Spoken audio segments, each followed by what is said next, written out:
show of the season, and we have 3 out of our 6 teams that made the playoffs in Van Zant County. The Van Vandals, the Canton Eagles, and the Edgewood Bulldogs will be representing Van Zant County in the upcoming playoffs this week. Let's first of all talk about the other 3 teams in our county who saw their seasons come to an end last Friday night.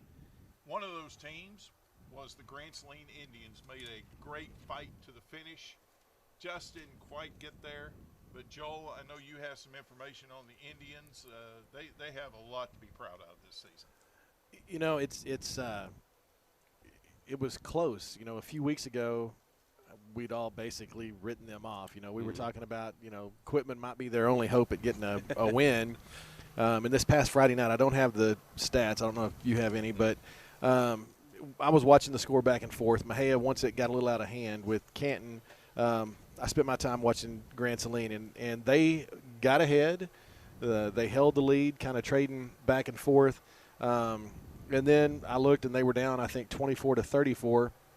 And they ended up coming back and almost pulling it out. It was 31-34. And ARP is sitting number 2 in the district. So it's not like it was, it was just one of the other lower teams in their district. And if I remember right, they have a 7-team or 8-team district. It's 8-team. I think they have an 8-team district. So they're the first guys sitting outside. So it's a good ending. A lot of coaches say, what can you take out of a loss? And some coaches say nothing. There's absolutely nothing good comes from a loss. I don't necessarily know that. I know that they've turned some things around. I know that Coach Drennan is still trying to get his program installed over there. I think that ending the way that they ended, they had a good game last week against West Rusk, and West Rusk is very good. Yes. They're legit.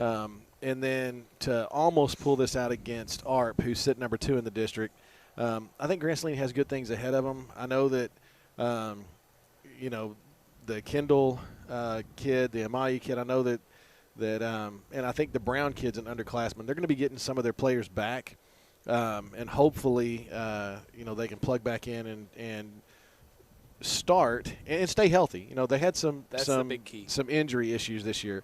If they stay healthy and get their off-season program going, that the part of the weights and working out and everything is really a big help in getting healthy. You really can't do that in the middle of the season. So if they can get all their off-season program going in the weight room and everything, I have high hopes that they'll start off like they finished this year and turn things around next year. Of course, next year we're going to be looking at redistricting, and we're not going to know where they're going to go. So, nevertheless, I do have high hopes for them next year. So, we talk about moral victories, and coaches can't acknowledge that. Right. Okay, now, but we can talk about it. It does Right. mean something. I think so. The kids I know agree. about it. The fans observe it, and it makes a difference. They played some tough teams there, though. The game against ARP and the game against West Rusk, that really tested them, and they answered the bell, so to speak. So as they go into the offseason, that really does give the coaches something to talk about, and kind of give them that motivation during the offseason. And I will say that looking back at this season in a whole now, and I think if you talk to Drennan, he would agree, that Winona game that got away from them, it stings a little bit because you win that Winona game, you're in the playoffs. I mean, it's that simple. And so, and you were up 21 points and came back, and Winona came back. So, I think that'll sting a little bit. But like y'all said, it's something to build on. And you were talking about moral victories as a player. You know that you were competitive the last 3 or 4 weeks of the season, and again, you know that if we build on that in the offseason, like you said, we build on that. Going forward next year, it's not going to come down to the last game. That's right. It gives you a little bit of evidence that things are turning. And we've talked about, not just with Grants Lean, but with other teams, when you get used to winning, it seems like you win. And when you get used to losing. So you go back to the very beginning, 23-25 loss to Cooper. That was a tough game. That by all rights should have been a win. If they had won that, then it might have changed the demeanor before the Rains game, which they lost by 8 points.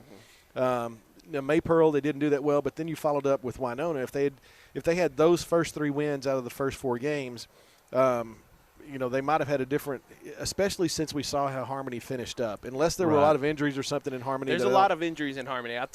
You said bring tape. Yeah. so So there's a lot of injuries over there too. But Grand Saline had a ton of injuries too from the beginning. And after that first game, the first game they weren't even completely healthy. There was a couple kids out in that first game. So if Grand Saline is healthy all year, this is a playoff team for sure. Right. So Yeah. it's just tough. When you start to go back over their record Yeah.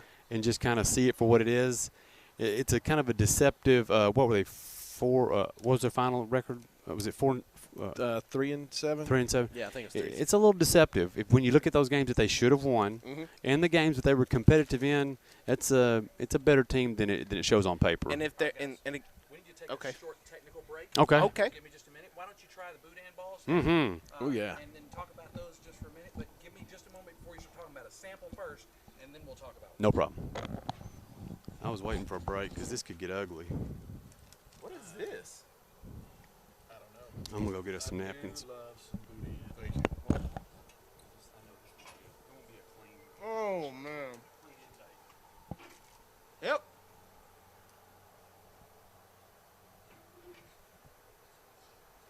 Yep. This was a bad idea.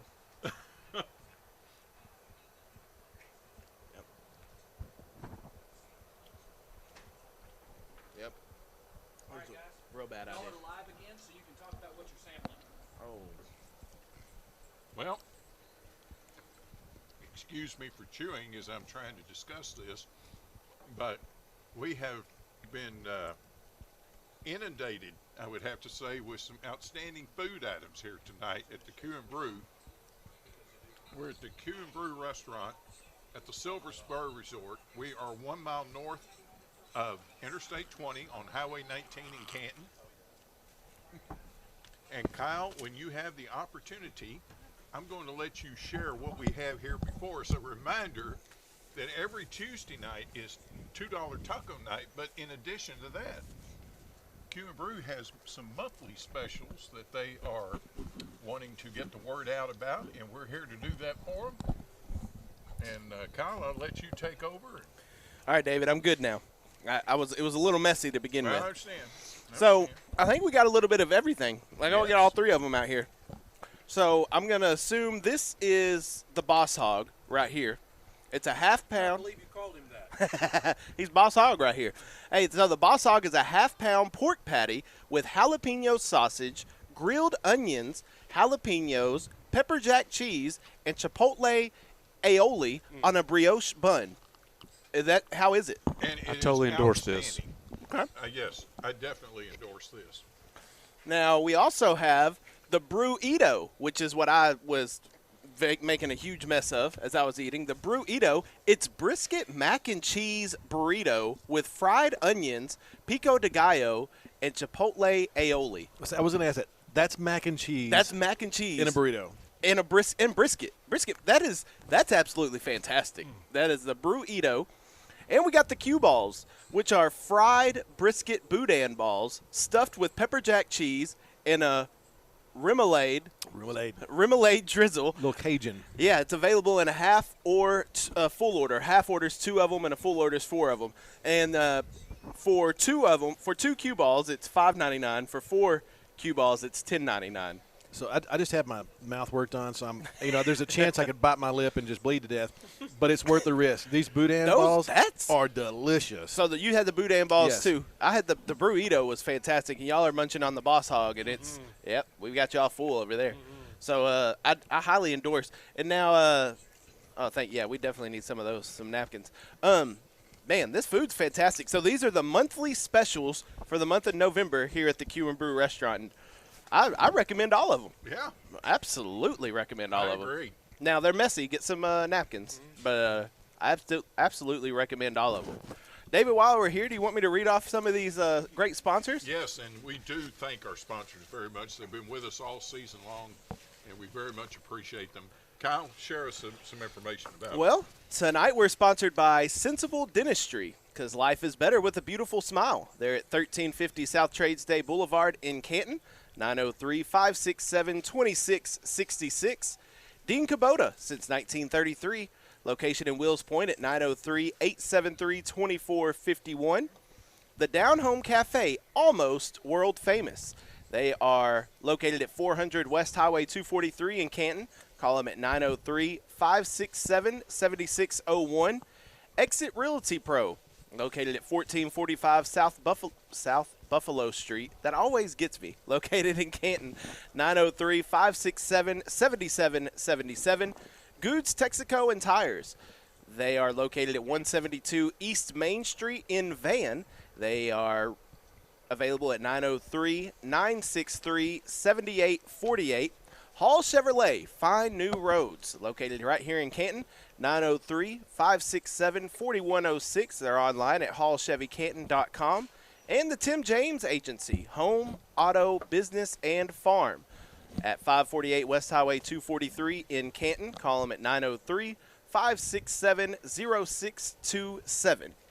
All right. Thank you, Kyle, very Absolutely. much. Welcome back to the Huddle Show. This is our final show of the 2021 season. I'm David Barber, Van Zant News sports correspondent, joined by TA Health and the Buzz Brothers, the counselor Joel Elliott, Kyle Owens from our sister station at KMU Radio in Mineola. Engineer Ken is with us tonight. Joel, I think we want to move on and discuss the Fruitvale Bobcats.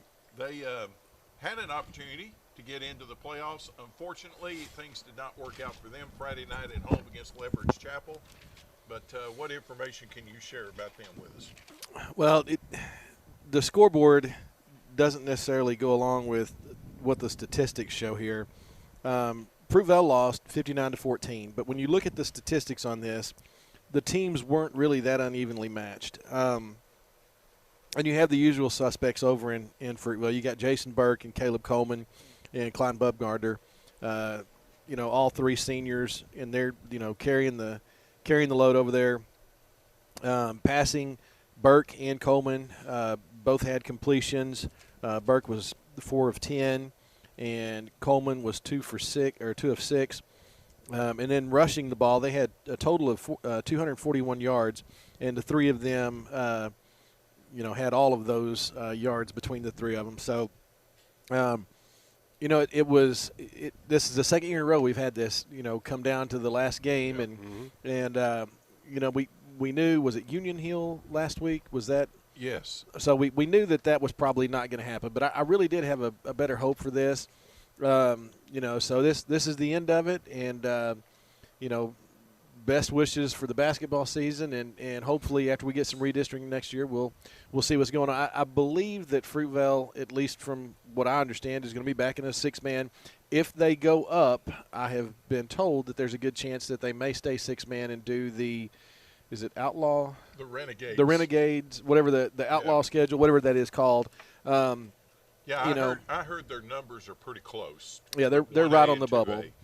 So I think they've kind of and I like the idea. I mean, I think they've kind of just taken on the role of we're a 6-man team, because in years past we've watched them bounce back and forth, and it's really hard to get an 11-man program going for 2 years and then get back to a 6-man program. So it's my understanding that they may stick with a 6-man program regardless of what happens this year. So, Kyle, you got any thoughts on Fruitvale so far as 1A, 2A next year, where they might end up?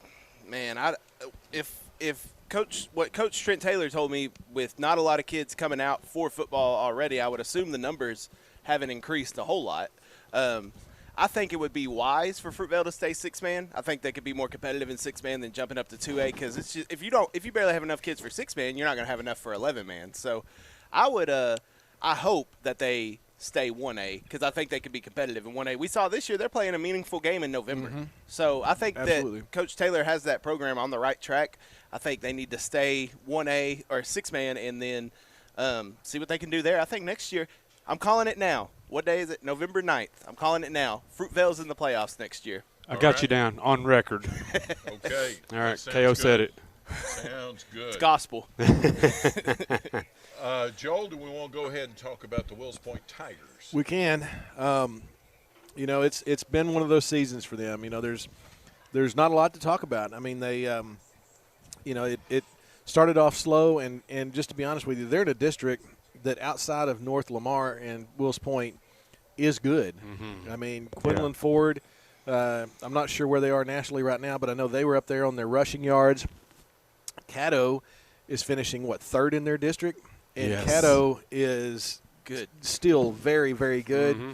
Then you got Quinlan Ford, who's finished second, and I think they haven't. Are they 500 this year? They have Ford finished. Quinlan finished first. Right. So where is Sunnyvale? Sunnyvale's 2. They finished second, but I think their records, they only have a 500 not- record. So, and then third out of that district is Nevada Community, who's playing Glenrose this week. So, Wills Point was in a really tough district, like I said, outside of North Lamar.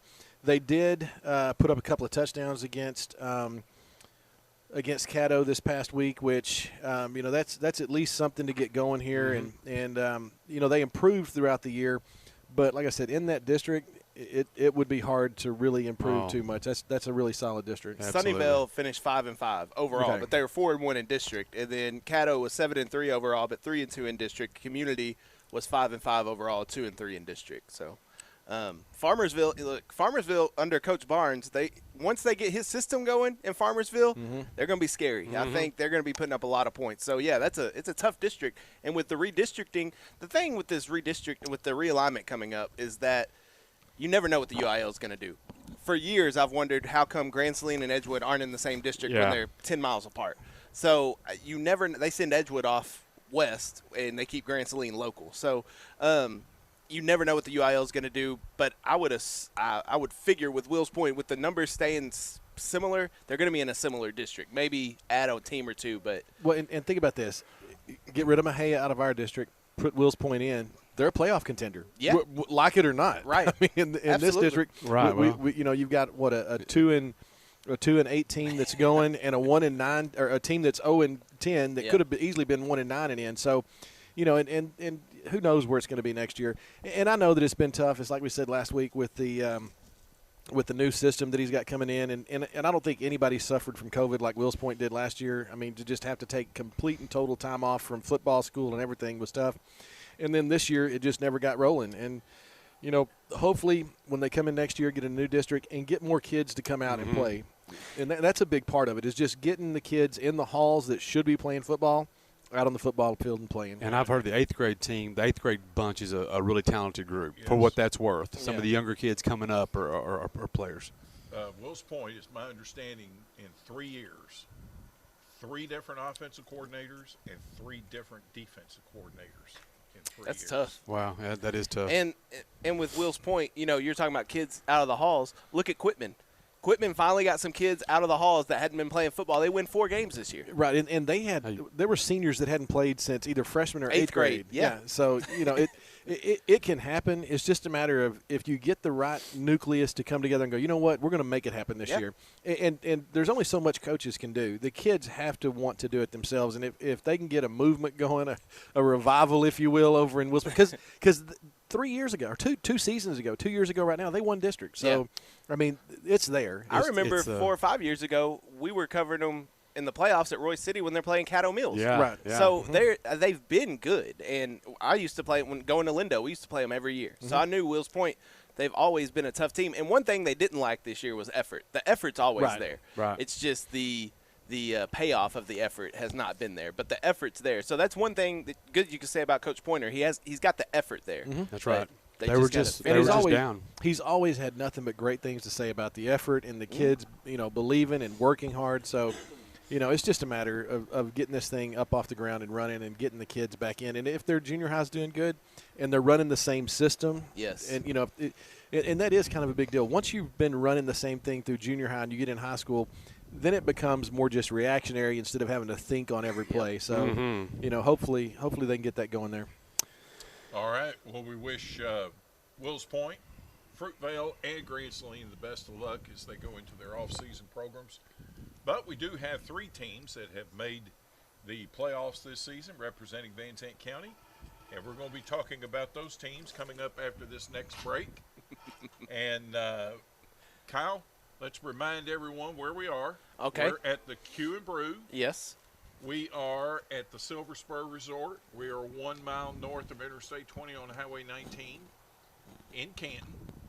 And in addition to it being $2 taco night every Tuesday night, they have some monthly specials. That they do. And I know you want to talk about them. They've do. saved the best for last. Yeah. Y'all, this is excellent. The Boss Hog, that's what TA's talking about over there. The Boss Hog, a half-pound pork patty with jalapeno sausage, grilled onions, jalapenos, pepper jack cheese, chipotle, aioli on a brioche bun. Fantastic. Chef's kiss? And then, me and Joel over here, the counselor, we had some burrito. Brisket mac and cheese burrito with fried onions, pico, and chipotle aioli. It makes your taste buds go, what? Yeah. Like that mac? Yeah, and then the pico's a nice little, Yes. twist to it. And then the cue balls, of course, the fried brisket boudin balls stuffed with pepper jack cheese and a remoulade drizzle, available in half, which is 2, or a full order, which is 4. That word's tripping me up. That word's tripping me up. Let's thank our sponsors, David. We Absolutely. got some wonderful sponsors. Legacy Dental Group, family dentistry, cosmetic dentistry, oral surgery, orthodontics, sedation dentistry, located at 240 East Highway 243 in Canton, 903-508-2923. And I was just there. And Dr. Bratcher, I told you I'd give you a shout out. Here it is. M Squared Property Management Company, located at 1435 South Buffalo Street in Canton, 903-502-0202. Mooseburg Insurance, 14340 State Highway 64 in Ben Wheeler. They have auto, home, life, farm and ranch, and commercial, 903-833-5104. Ramsey's Roadhouse, Wills Point's friendly neighborhood diner. They're your local Cheers at 505 North 4th Street in Wills Point, 903-560-8214. Ricky G's Auto Repair. Check with them for all your auto repair needs.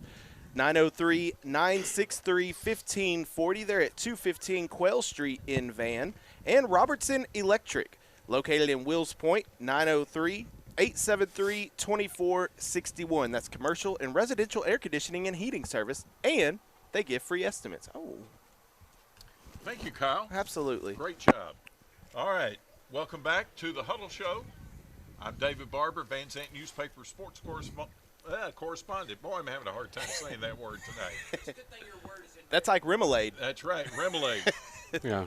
All right, joined by T.A. Hale from the Buzz Brothers, the counselor Joel Elliott, Kyle Owens from our sister station at KMU, engineer Ken, who has gone above and beyond tonight. To get As us on always. air. Can I just say I feel for Ken because I don't have all this stuff, but when technical issues arise, look, I feel you, brother. I'm with you. Look, I know how frustrating that could be. So Ken's never failed. That's He has right. never, ever failed. No. I don't think there's anything. KMU's going to get a great audio recording tomorrow.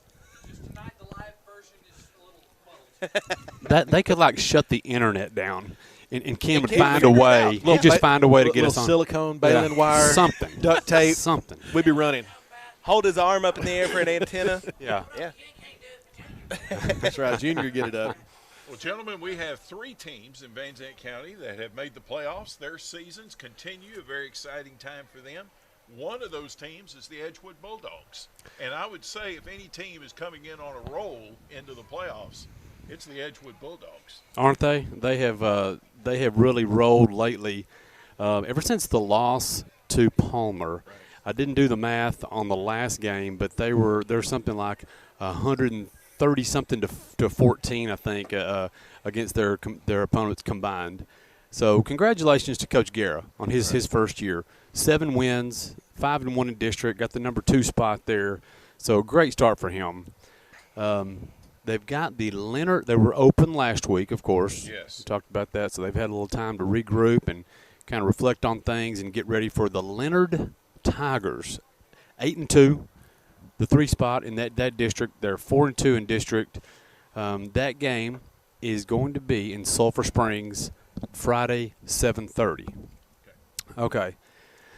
The Leonard Tigers, they returned 9 starters on offense and 9 starters on defense from last year. Now, that's a lot of experience coming back. And it showed. And that was from a 6-4 team last year that won a game in the playoffs, actually. They ended up losing to City View in round 2, 31-27.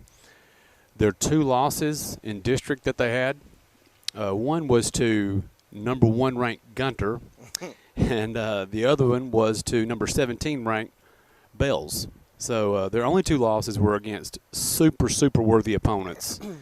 If you just kind of take a look at these 2 teams and compare what they've done offensively, scoring-wise, the Bulldogs are scoring 35 a game, and the Tigers scoring 38. Points allowed, Edgewood giving up 21, Leonard giving up 19. And then offensively, they're very, very similar. They're somewhat balanced, but slightly they run it more. So rushing yards, Edgewood is running at 251 yards a game, Leonard 249. Passing, Edgewood 133, Leonard 143. Total yardage, Edgewood 384, Leonard 392. Very, very similar offensively. And I've got a pretty good scouting report from our boys over at Edgewood Bulldog Radio. This is not your typical number 3 seed. In a lot of districts in the state of Texas, this would be your district champion. They are really, really good. They're ranked 19th in 3A Division II. So they're big and they're physical and they're also fast. It's the bad news. That's a great combination. So that's a deadly combination, KO. The offense funnels through their quarterback. Number 1, DJ Brown. That's a good football name. Yeah. DJ Brown, 5'9", 190 pounds, also plays free safety, fast, plays physical, plays both ways, like we said. He's dangerous as a passer, but he's really better as a runner. They're going to have to contain him on the ground. He's committed to Lehigh University, an Ivy League. Isn't that in Pennsylvania? I believe so. They're either Pioneer or Patriot, but they are very high academic school. Yeah, so he's like, they don't just let you in because you're good in football. You got to have the grades. He's worked in the classround too. Especially you kids. got to spell Lehigh correctly. That's right. They're not out there recruiting kids from Leonard, Lehigh Texas. Leopards. So that's a good school academically. So Edgewood's success is going to depend a lot on how much they can contain him. They've got some other good players. Paul and Eric mentioned they've got a tight end who's 6'7", 220 pounds. Oh, my gosh. Yeah, they're big up front. They defend better against the run than the pass. They have struggled against the pass some. This is a winnable game for Edgewood. They may not be favored, but it is a winnable game. And it sounds cliche, but they're going to have to play well in all 3 phases, meaning you can't commit penalties, you can't have turnovers, you can't help them, you can't give them big plays on defense and special teams, and you're going to have to score the ball some. But this is a winnable game. The Edgewood coaching staff feels like, and so I'm excited about this. The guys are all fired up, and we wish the Bulldogs the very, very best. The winner of that game will get the winner of Holiday and Jacksboro. So best of luck to Coach Guerra and the Bulldogs and the rest of the coaching staff on Friday night. That's in Sulphur Springs at 7:30.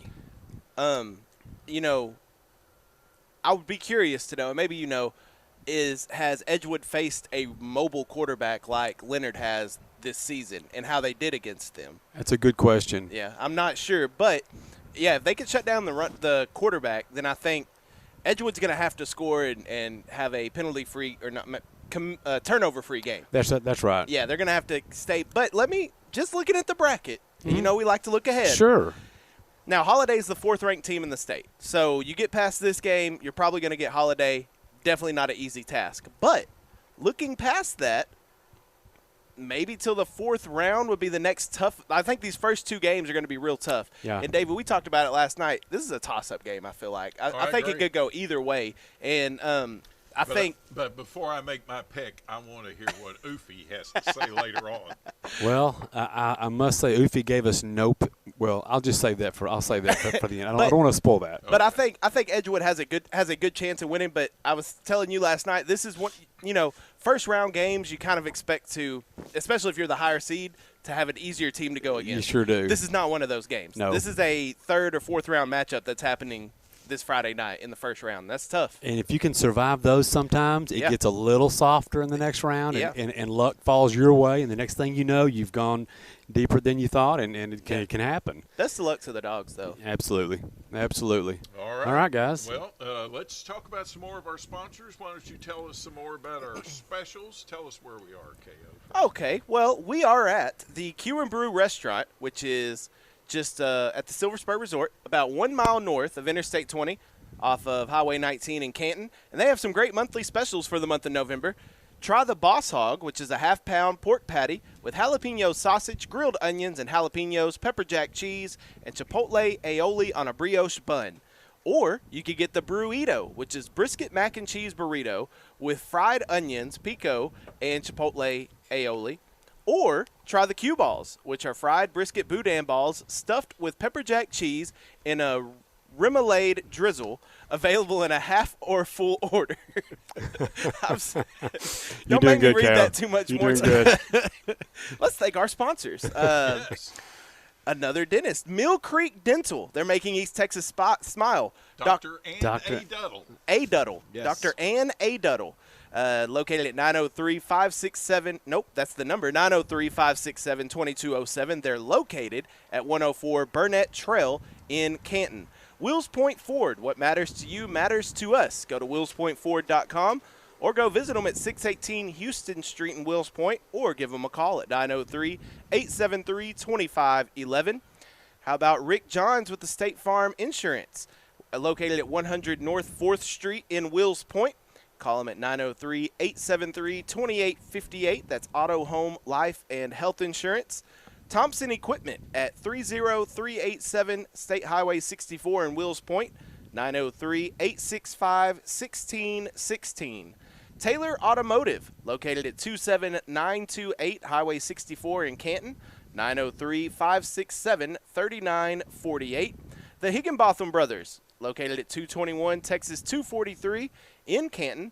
903-567-4077. Now, David, this one I'm very familiar with. City National Bank. Right. They're your neighborhood bank for today and tomorrow, and they are located in Wills Point at 500 North 4th Street, and they are located in Grand Saline at 300 West Frank Street, and in Canton at 875 West Dallas Street. And you can visit them online at bank@cnb.bank. What's up, Dino? Okay, thank you, Kyle. I'm David Barber, Van Zant News sports correspondent, joined by T.A. Hale from the Buzz Brothers, the counselor, Joel Elliott, Kyle Owens from our sister station at KMU. You're listening and watching the Huddle Show, our final show of the season. We are now, I forgot to mention Engineer Ken is always with us. No, I was just watching. And we're now going to continue talking about our teams from Van Zant County that have made the state playoffs. And one of those teams was the Van Vandals. And the Vandals last Friday night hosted the Brownsboro Bears in what was the championship game of District 7 4A Division II. And Van held a 27-21 lead at halftime, and then just took over in the second half. They really dominated Brownsboro 21-0 in the second half. And I'm going to start talking about the defense first. The defense, especially in the second half, really played extremely well. Let me mention a couple of individuals that really stood out the other night defensively. If I can get to my sheet here that I'm looking for, and it is here somewhere. Here it is. How about the performance of Bo Barton at linebacker, who had 15 tackles, 3 tackles for losses, 2 quarterback sacks, and 3 quarterback pressures. Another linebacker, Braden Hullum, 10 tackles, 2 tackles for losses, 1 interception run back for a touchdown. And our buddy, K.D. Erskine, 9 tackles, 4 tackles for losses. He had 4 quarterback sacks Friday night, 2 quarterback pressures, and 3 batted passes. Pass breakers. He was dominant. He wreaked havoc. Van's defense. Now, these are in full game numbers I'm about to give you, not just second half numbers. The full game numbers, Van's defense had 13 tackles for losses, 10 quarterback sacks, 11 quarterback pressures, and 8 batted passes and pass breakups. And most of those came in the second half. Brownsboro was under duress.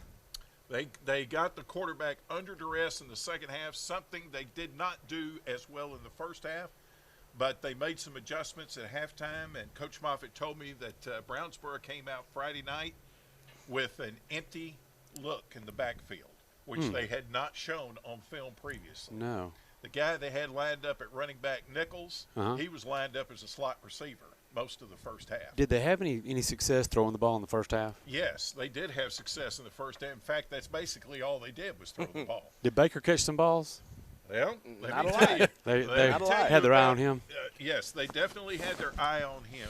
Shaquille Baker had 3 receptions, 15 yards. Okay.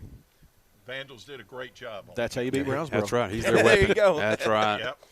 But interesting that Brownsboro had the same number of passing attempts, 42 Friday night, same number of passing attempts that Van had in total offensive plays, 42.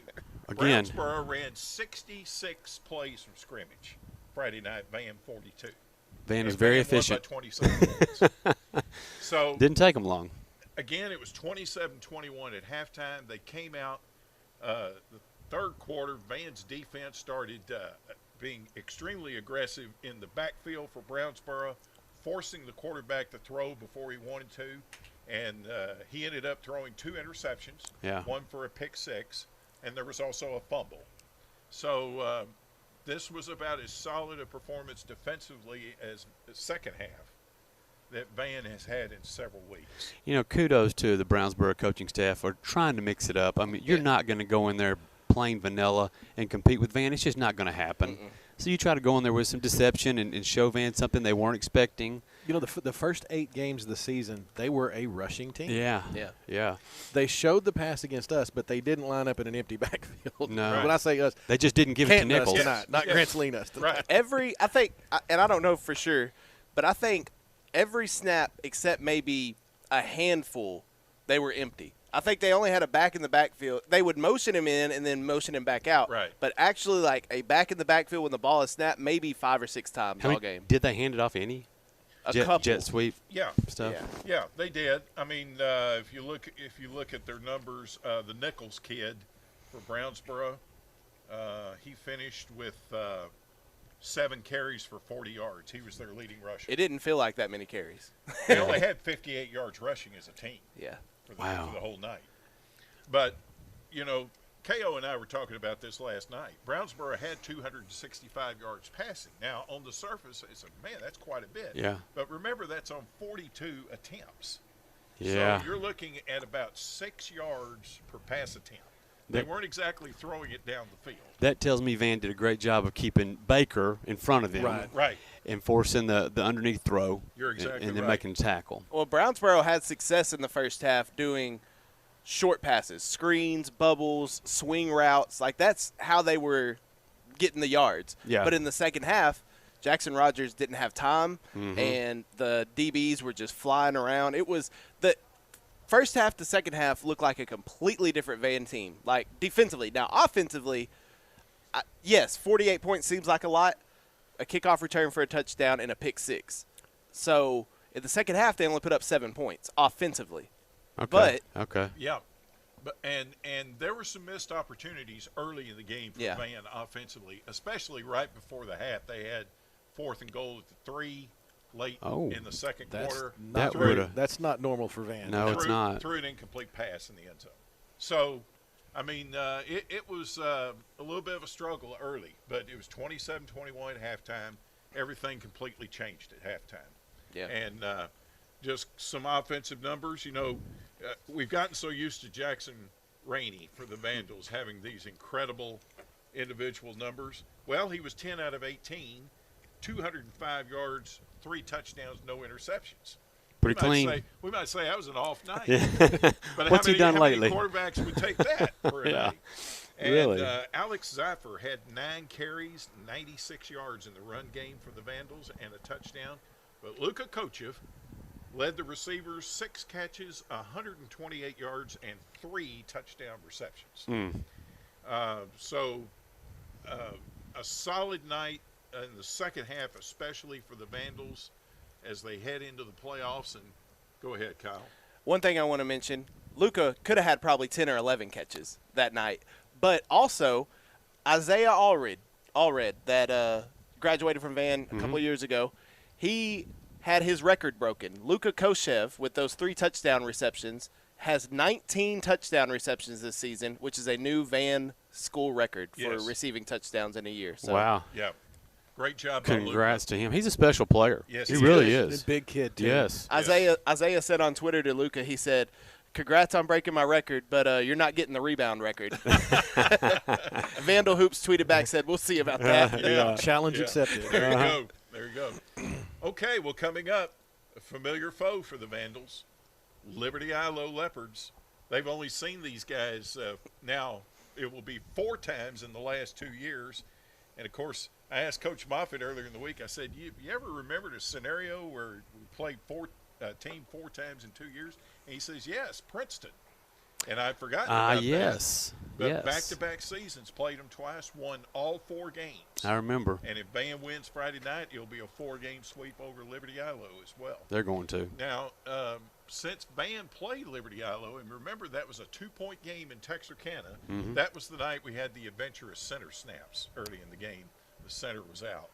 But that was a close game at 27-25.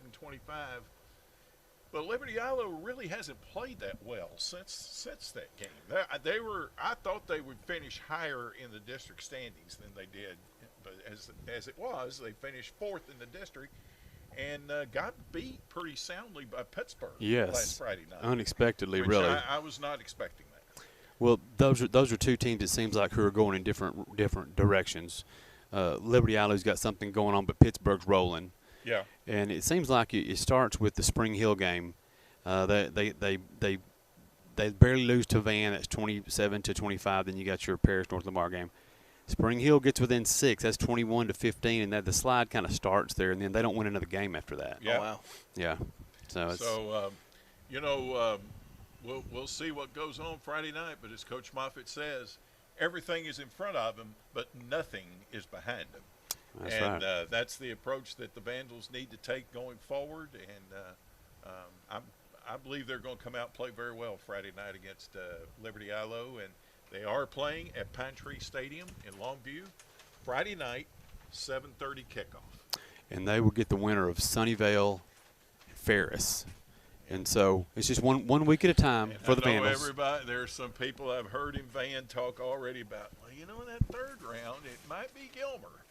And I said, well, 1 week at a time. Look, I said this last night to you. I truly believe, looking at the bracket and just this part, just Region 2, not the other regions, because we know Carthage is sitting in Region 3, so I'm not going to talk about them yet. But just Region 2, other than Gilmer, I mean, there's not and I wouldn't even put Gilmer in that class, really. Who's the dominant team in Region 2? So it's pretty wide open. It is. Well, in Gilmer, if you think It about is just in their Gilmer. district, was it Pittsburgh that played within 16 of Gilmer? Yeah.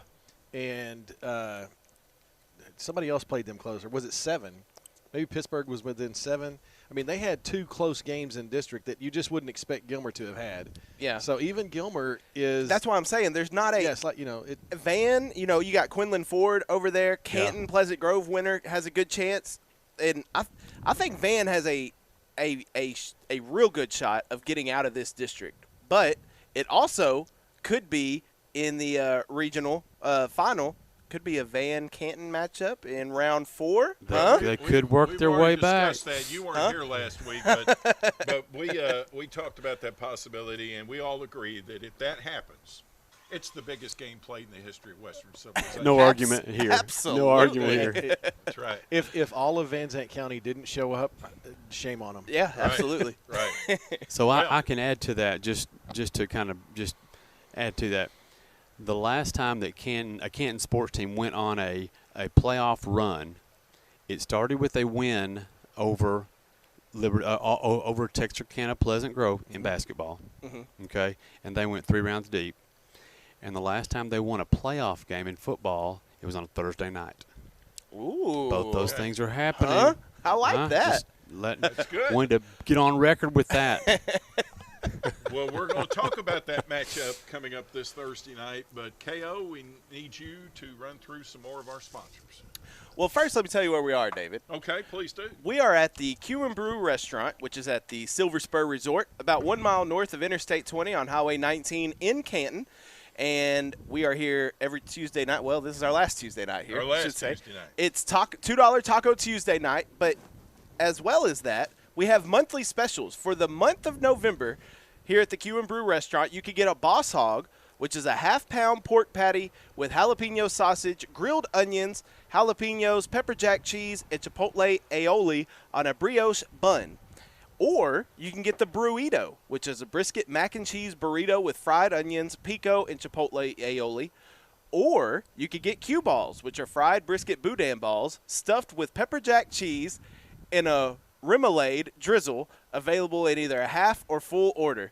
I've hit it all 4 times You really tonight. are nailing it tonight. But make sure you come out and check those out for the month of November. Yeah? Spell out the burrito so they understand it's not really a burrito. Oh, yeah, it's a brew. So BREW - Ito. So Q Brew Q Ito. and Brew, yeah. Yeah, Q and Brew Ito. Q. Don't expect the traditional Mexican. Yeah, don't. Yeah, it's No, not. no, your, it makes little- your taste buds wake up. yeah. yeah. It- You're like, is that mac and the cheese? brisket mac and brisket? cheese and with the little pinch of pico. Oh, a pinch of pico. All right, I'm going to have one bite of this. David, let's thank our sponsors. Absolutely. How about State Farm agent Sarah Clayton, located at 1164 South Buffalo Street, Suite 1, here in Canton. You can call her at 903-567-0555. Wheels Point Chevrolet, Chevy Drives, Texas, 903-873-2561. They're at 660 Houston Street in Wheels Point. Robertson's Hams, meats cured best, the old-fashioned way. And the Red Barn Catfish and Shrimp, located at Interstate 20 and FM 47 South in Wills Point, 903-873-8645. Legacy Ag Credit, financing your legacy. Rural land, country homes, operating capital farms and ranches, livestock and equipment. Call them at 903-567-2251. UT Health East Texas Urgent Care at 301 East State Highway 243 in Canton, 903-567-4692. And Van Zant Farm and Ranch at 118 East Main Street in Van, 903-963-3651. It's horse, dog, cattle, chicken, wild bird, pig, fish, gardening items, seeds, and fertilizers, and they have organic feeds available. Thank you, Kyle. Appreciate that very much. Yes, sir. You are listening and watching our final program of the season. This is the Huddle Show. And I'm David Barber, Van Zant News sports correspondent, joined by T.A. Hale from the Buzz Brothers, the counselor Joel Elliott, Kyle Owens from our sister station at KMU, as well as engineer Ken. And I tell you what, this is off the script a little bit. Would Dusty step forward for a moment? Please. Dusty. Come on. Dusty, I want you to turn and look at that camera as we Yeah. say, thank you very much. Thank you. She's Yes. the best. For taking care of us. She is the best. Absolute. Your staff has done a great job, and we thank you all very much. We enjoy y'all coming out. Thank you. Thank Thank you. Thank you very much. Okay, T.A., you gave us a pretty good tease a while ago about the Yeah, it's like Canton, you've done this before. Texarkana Pleasant Grove matchup. Yeah.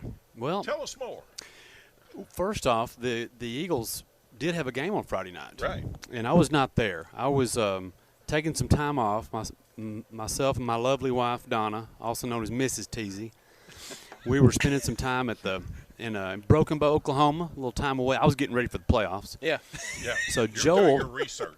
that's exactly right. I followed along some, but I think Joel called in for me on the And he did Friday an night. admirable job. I knew he was would. no teasy, but he did an admirable job. I knew he would. I was in a parking lot somewhere outside of Corsicana, not sure where. Hey, that's the same one I stopped at. and the whole time I was like, if somebody stops, are they looking to help me or mug me? Should I be worried about this? It was I believe we were at that same parking lot. I think you were probably. so. Well, the Eagles cruised to a victory there.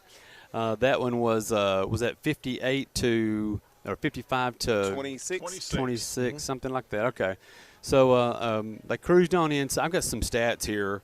From a team standpoint, Canton had 25 first downs versus Mejia's 15.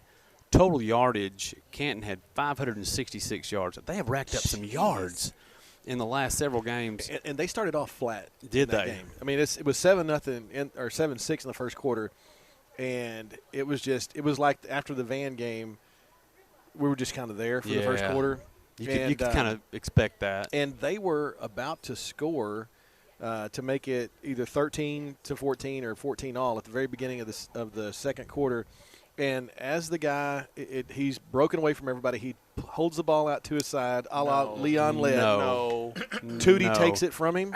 No. At about the 1 yard line, runs through the end zone and takes off down the sideline, makes it back to about the 40. How did I miss this? And then no one told me about this. And then the whole game changed. Like at that point, it was like, okay, let's just finish this. And then they knocked out 28 points in the second quarter, and it was just on. Tootie was Don Beebe. He was chasing down Leon. He really Lett. was. That is funny. Okay, some individual stats here. Of course, no Cam Shaw. He was out, but Juan Robles stepped in, 15 rushes, 128 yards, 2 touchdowns. Man, he's just a wrecking ball. Mm-hmm.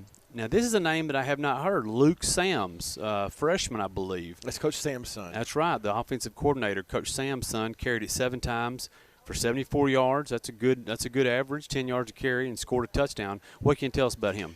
He came in late in the game. We got a lot of kids in late in the game. A lot of kids got to play that hadn't played much this season. Now, he was pulled up from the JV or freshman team, whichever one he's normally on. I believe it's the freshman team, because Shaw was injured. Right. And he didn't play much at all until the end of the game. And he doesn't dance a lot. He doesn't go a lot of east and west. He finds a hole, he hits it, and he goes. I mean, now, for a kid who's a freshman, it looked like the lights didn't bother him. He got out there and just took care of business. And Garrett Hubble stepped in and played quarterback at the end also. How many snaps do you think he got at quarterback? He probably got at least half of the fourth quarter. Okay. So at one point there were 3 freshmen on the field. So it was a good night to see a little bit of what Canton may have in the future. So right. And I'll tell you, the Sam's kid, it was not too big a stage for him. He grabbed that ball and ran like he owned it. You're not the first person who's told me that. That's very encouraging. Jason Brisboe was 7 of 18, 231 yards, 3 touchdowns, and just the 1 interception. Jabraylon Pickens had another big game. 3 catches, 142 yards, 2 touchdowns. Tootie Prox had 1 catch, but it was for 64 yards and a score. Cannon Valenzuela, he had 3 catches, 25 yards. And so those are your individual stats there for the final regular season game of the Eagles. And the Eagles have really, really put up some offense this year. Outside of the Mineola game, where I think we had 24 points, okay, and then I don't count the Maybank game. We're without our quarterback. I don't count that. Outside of that, tell me what team has stopped Canton. They've put up 40-something in every game other than that. And so they have really rolled since the Maybank game. And I think, and I'll just kind of lead on into the playoff game now, I give Canton a puncher's chance for that reason, if nothing else. Yeah, absolutely. They have shown the ability to score the football in on the ground and in the air. They've got the big play. They can run it. And so they got the puncher's chance from that standpoint. Texarkana Pleasant Grove Hawks, they are 5-5. That's a deceptive record. We talked about that earlier. Their first 4 games, they obviously scheduled some tough games. Their first game was against a team out of Arkansas and Nashville. I don't know who that is, but they won big, 58-0. And then after that, it goes Argyle, Paris, Silsbee, Carthage, and just on. And they just took a pounding. At one point, they were, I want to say, 45th Max Preps ranked. And but they obviously scheduled some really tough opponents on purpose there, pre-district. They went 2 months without losing until they lost to Gilmer last week, 55-14. So they're 5-5. Let's see what else here. We talked about the youth on that team. They only returned 1 starter on offense and 3 on defense. obviously Canton is going. If you consider them the underdog, they're going to have to play a good game, and you always have to play a good game if you're going to beat a tough opponent. You can't turn it over, and you're going to have to. You can't make mistakes or penalties. You can't let them have a defensive or special team score or big plays. They've got PG has some tough has some really explosive players. You got to keep them in front of you. You got to do all of those things. And it sounds cliche, but that's what you do when you win. And there's going to be, throughout all classifications this weekend, something like 190-something games played over the course of this weekend. There's going to be a lot of upsets. Yeah. A lot of upsets. So I don't why even not know- us? I don't. Yeah, and I don't don't even know know that if I that's put an it in the actual category. upset. Right. Yeah. That was my point exactly. So Pleasant Grove, basically they run like a goal line offense the whole game, and I mean as soon as they're out of the huddle, they run up to the line, get down, and snap it. There's Van, they get up there, they turn to the sideline, get the play, then Rainey looks around to make sure he's okay with it. That doesn't happen with Pleasant Grove. When they leave the huddle, that's the play they're going to run. They get up there, Regardless. they hit the ground, and they Sounds go. like Pittsburgh. And it really is. When you watch those two teams play, it's a lot like that. So I do like, for our sake, I like the matchup with them better than some of the other teams that we could have ended up against. Yeah. Because they don't spread the field. They don't stretch the secondary. Now, they'll run a lot of play action, and they will stretch the secondary that way. So if our secondary's careful, because I don't know that they really need to come up and help that much on the run unless somebody breaks that front. But if our secondary is disciplined and they don't get beat on a play action pass, I like our defense's lineup. And with most games with Canton, if we can get more stops than they do, Yeah. we win. Right. And unless It's- like Van, we traded punches till the very end, and that's how it ended up. So, and I think both of those teams had 3 for each side. If we can get more stops than them from our defense, we win. You do. That's I believe because I think our offense can deliver. Mhm. And I was going to say something about the Van game. I think that game kind of lingering in the back of the Eagles' mind could be a real plus. I think it gave them some belief that they can hang with the best teams in the state. That could really go a long way. We talked about moral victories, but that's in there somewhere. That could really come in handy. I don't believe Canton is your typical 3rd seed team necessarily. Well, I'll say this. Not that they need any additional motivation to win this game, but that coin flip situation. If I was a Canton player right now, that'd fire me up. I'd be Interesting. upset. I'd be Yes. upset. Interesting that you say Yeah. that. Yes. Because I could twist that around and make it seem like that we're being disrespectful. Uh-huh. Oh, yeah. That's funny. I talked to Coach Hubble about that. And, well, let's talk about the coin flip first. So, Yeah. for those of you who don't know, the game is in Texarkana, Pleasant Grove. So when Coach Hubble and the PG coach are trying to decide on a destination there, Longview Pine Tree was a possibility but wouldn't work out. And so Coach Hubble wanted to play on Saturday. He wanted to make sure that he had all his kids available. There were a couple of lingering injuries there that he just wanted to make sure that we had all the time that we could. So he asked to play on Saturday. The Pleasant Grove coach did not want to. He said, we'll flip it. We'll flip for Saturday in Canton or Thursday in Texarkana. I'm not sure why they put that Thursday in there other than just to leverage that.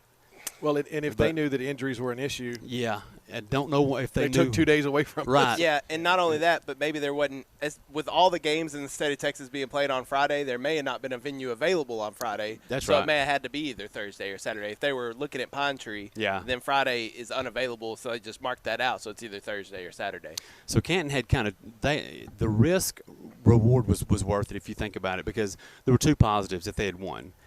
It would have been Saturday, so 2 extra days, plus they get a home game. Yeah. So you had a 50-50 chance of winning, obviously, but if you win, it's a bigger win for you. Didn't go their way, and I'll say Canton will have all its players. Not going to be an issue. So, Good. if you're the Canton players, I told Coach Hubble, I don't think it amounts to a hill of beans. I think you can get motivated by saying it's us against the world. We're in enemy territory. they're disrespecting us. I think you can get yourself built up. And another good point is sometimes when you're playing at home, it kind of takes away that playoff feel. It feels like just another home game. Yeah, that's a good point. You're not in a neutral site, and things might get too comfortable. It could. Yeah. So the coin toss thing was interesting. I didn't know how that worked, and we talked about this earlier. It's not like the movie Friday Night Lights. I love that. In a truck stop in the middle of nowhere. I really thought that's how it was. You flip a coin, but apparently that's not. That's weird. With the worn-out coin. Yeah. Coach, that coin's pretty worn. Two-headed coin. So that's tough. I asked him about it, and he said you get on when you decide you're going to flip for home and home. You get like an official on the phone, probably a district representative or something. Yeah, and one coach calls out the name of a town in Texas, and the other coach calls odd or even. And they pull up the zip code of the town that was called, and if the last digit of that zip code is odd, that seems the like odd such team a wins. funky way to do it. I know, doesn't it? I had no idea. So I learned something there. I think the coaches should have played Madden. Yes, yeah, absolutely. Pick your team. The team that wins on Madden gets the game. I like that. You should just be able to agree on maybe maybe jousting. Yeah. Or 12 arm wrestling. 12 paces with a tire irons at 10 revolver. paces. Yeah, you should be able to pick your, however you settle it. But anyway, no. The zip code thing just seems like it could be faulty to me because, like I said, if it's Tyler, say it's Tyler. Well, Tyler's got 5 different zip codes. Yeah, so I don't know. I don't know. They just pull out of a weird. hat, maybe. Who weird. knows? Who knows? TA, what's your broadcast time Thursday? That is 7 o'clock. So not the normal 7:30 starts. Right. 7 o'clock. 7 o'clock kickoff. That's right. 7 o'clock kickoff. What's our broadcast time? 7 o'clock? That is when that is kickoff. Okay. I thought he asked So- when was the broadcast time. We will start. You're right, Ken. You're right. Just don't worry about that, Ken. So we're gonna go on air 6:30 ish, depending on when we can get on the air. And David. Well, I'm seeing a potential problem here with your broadcast schedule because I know how Ken likes to stick with a schedule. Mm-hmm, He doesn't want to get off schedule for any reason. So, Ken, the fact that the game is on Thursday instead of Friday, I mean, how does this affect the Ken and Junior show? I am calling a technical foul. I see. As a matter of fact, it's going to be a 15-yard penalty. To start the game. Ask me exactly what I'm talking about. I'm like, we're only going half the distance. They go have to meet us between Texarkana and Canton to play. I can tell you when we're going on the air exactly, and that's when Ken puts us on. That's right. That's exactly when Ken says you're on Facebook Live. That's when we're on. All right. Okay. We've taken care of our sponsors, haven't we? We have. Well, TA, I think we're ready to go into that highly anticipated portion of the program for the final time this season. KO's gloating already. Yeah. Yes. All right. Well. And I was a little concerned since we only have 3 games to pick tonight that maybe our rotating sponsor might take the night off. But do we have a sponsor for this tonight? Well, we do not. Really? We do not. Ophie, in fact, did not supply us with any picks tonight Oh, that's tough. because he wanted to charge extra for playoff games, and I told him it wasn't in the budget. That catheter to repair didn't work out very well. Yeah, the goat breeding didn't go very well either. But what we can do is we can go back through the results of the season. The transfer portal worked. The White House quarterback's transferring, so the transfer portal Where'd worked. he go? He's going to IMG Academy in Florida. So See? that worked out. That worked. Was that on Patrick Mahomes? Credit Ophie on that. But he'll be back next year, and thank you for all of his good work this year, Ophie. Okay, so last week we had Fruitvale versus Everett's Leverett Chapel. Leverett Chapel actually covered that. They won by 45. They covered the spread of 40, and the under hit on that. The total was 79.5, and the actual total was 73. And Wills Point, they covered this week. Oh. I think. Let's see here. Yes, I've got my notes here Caddo Mills was favored by 43, and they only won by 42. Wills Point covers. Wills Point covers. The total was 64, and it went over. It was 70 actually. So the Wills Point Tigers go out on a high. Yeah. So they covered. We all missed Fruitvale and we all missed Caddo. Good. Yeah, Good, that was good, across the board. Good. Grand Saline versus ARP. The spread there was ARP minus 13. Actual was only 3. And the Indians almost pulled that off. The overs hit there. The total predicted was 60.5. The actual was 65. So Grant Saline and the overs hit there. And KO and I both got that one. Yes. Absolutely. And I'll call out the totals for everything at the very end. Canton and Mahia. Canton was favored by 20.5 and covered that. And the overs hit. The total there was 68. The actual was 75. I think I got that too, didn't I? You Canton did. the overs. And somebody talked about a running clock, and I can see on my handwriting. I changed my pick because I thought there was going to be a running clock. Now, there's something here we got to talk about. So, Van versus Brownsboro. Van was favored by 27, and the difference was 27. That's correct. Oh, that's a push. That's just a push. Oh. That's just a okay. push. So, We'll throw that one out. right, since you got to get both the winner and the total, that doesn't matter. So, okay, all right. So that one and the under hit on that game. The total was 70. The actual was 69. Now, TA was 0-5 for the week. Oh, that's tough. Didn't finish strong at all. You needed a good week, too. Yeah, Right. Just you really. probably need that time off. Well, I was in Broken Bow, Oklahoma. I wasn't even here for the game. So, 0 for 5. Teasy finishes terribly. Okay, counselor, 1-4. Because of my Indians. You bet with your heart. That's the only one that came out for Saving me. grace. You bet with your heart. So I don't blame you. David, 2-3. Look, that's so all right. it's okay. In a league where we're betting and everyone's way below 500, that's not too bad. Yeah. And KO struggled a little bit, but That's okay. it was enough. Yeah. 1-4 this week for That's KO. all right. That's all right. But he had already built in a little bit of cushion there. So this year's Huddle Show handicapping champion of the universe is Kyle KO Owens. Give it to him. A record of 17-30. He wins by a margin of 2 over everybody. You're number 1. KO wins it.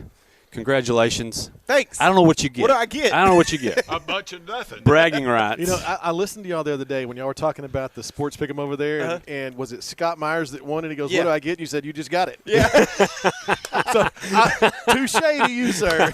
Back at you. you just got You're it. getting everything that. Hey. Oh, that's tough. No, Gotcha. you're getting everything that's coming to you. I don't know if I want that.